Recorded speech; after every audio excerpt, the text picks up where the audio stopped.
Mensahe ngayong umaga, Panginoon. Tunay na Lord, Ikaw ang Diyos na nakakasiyasat ng aming mga puso. Alam mo po, Panginoon, ang lahat ng aming mga pinagdadaanan. Hindi po madali, pero dahil Ikaw ang Diyos na nangako sa amin. Sabi mo, huwag kami mag-alala, huwag kami mangampa. Kaya Lord, pangahawakan namin ngayong umaga ang pangako mo, Panginoon Jesus. Tunay na Ikaw ang Diyos na tumawag sa amin, banal at makapangyarihan. Ikaw ang Diyos ni Abraham, Ikaw ang Diyos ni Jacob, Ikaw ang Diyos ni Isaac na nangako, Panginoon. Ikaw ang Diyos noon, ngayon at magpakailanman. Kaya Lord, sa umagang ito, hindi kami lalabas sa iglesyang ito, sa loob ng bahay panambang ito, na hindi namin baon ng kalakasan na nagmumula sa iyo, na hindi namin baon, Panginoon, ang mensahe mo, Lord. Hindi masayang ang mensahe mo dahil muli mo kaming pinalakas sa umagang ito. Marami pong salamat, Panginoon. Salamat sa buhay ng iyong lingkod. Nasabi niya nga, Panginoon, dumaan siya din, Panginoon, sa pagsubok. Pero Lord, Ikaw ang Diyos na nangako na magtiwala lamang kami sa iyo. Kaya maraming salamat po sa kanyang buhay.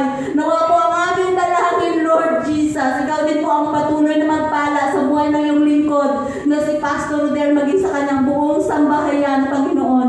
Lord, patuloy na dumaloy ang iyong biyaya at pagpapala sa kanilang buhay, Panginoon, maging sa kanilang buong pamilya, maging sa loob, Lord, ng iglesyang ito. Marami pong salamat, Panginoon.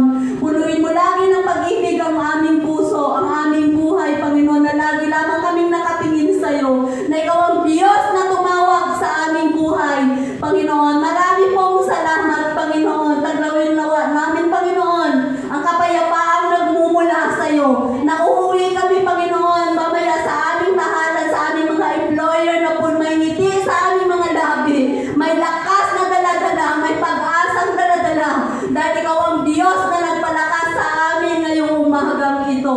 Marami pong salamat, Panginoon. Sa iyo namin, Lord, ipinagkakatiwala, Panginoon, ang buong hanggang buong maghapon, Panginoon. Lord, ipinapasalamat na rin namin, Panginoon, ang mga pagkain na handa para po sa aming pagsalusaluhan. Lord, salamat sa buhay ng iyong mga anak, Panginoon, na nag-prepare sa lahat, sa tambourine ministry, sa aming music ministry, sa lahat, Lord, sa aming mga kuya. Lord, salamat po, Panginoon. Lagi, Lord, Ikaw ang maging sentro ng iglesyang ito. Kaya, Lord, marami pong salamat. Pinupuri ka po namin, pinapasalamatan ka namin, dinadakila ka po namin. Ito po ang aming dalangin sa matamis mong pangalan at makapangyarihan, aming Panginoong Jesus. Amen.